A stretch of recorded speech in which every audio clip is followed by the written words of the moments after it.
Bonjour chers collègues et bienvenue dans ma chaîne.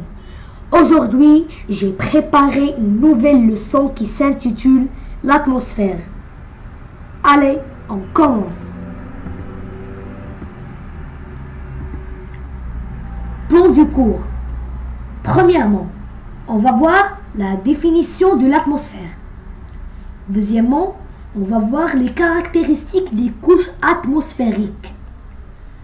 Troisièmement, on va voir la formation du vent. 1. L'atmosphère. Définition. L'atmosphère est une couche gazeuse de l'air qui entoure la Terre. Son altitude arrive à plus que 500 km. 2.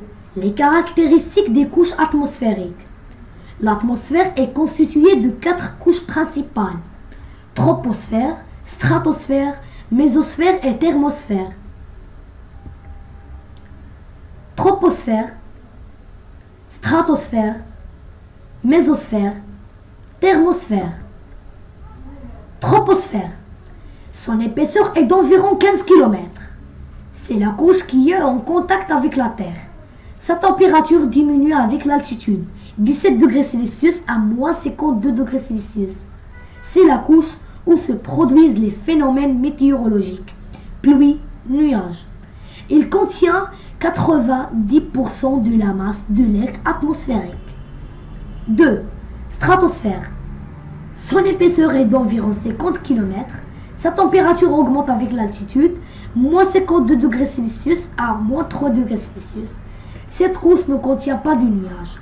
On trouve dans cette couche le gaz d'ozone qui nous protège des rayons ultraviolets émis par le soleil. On trouve dans cette couche le gaz d'ozone. Elle absorbe la plus grande partie du rayonnement solaire ultraviolet dangereux pour les organismes. Elle a donc un rôle protecteur pour les êtres vivants. 3. Mésosphère. Son épaisseur est d'environ 35 km. Sa température diminue avec l'altitude de moins 3 degrés Celsius à moins 90 degrés Celsius. La mésosphère est la couche la plus froide de l'atmosphère. 4. Thermosphère. Son épaisseur est d'environ 415 km. Sa température augmente avec l'altitude, moins 90 degrés Celsius à 1000 degrés Celsius.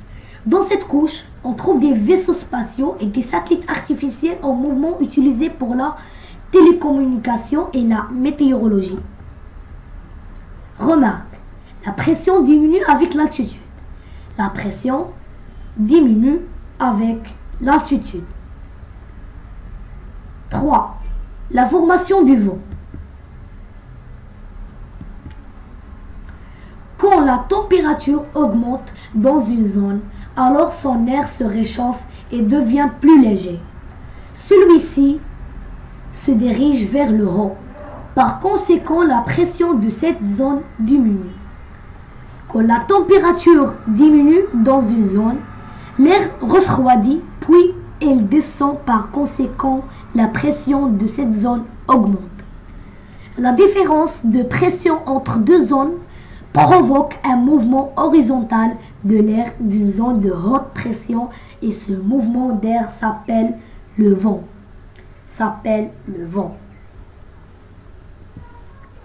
Conclusion.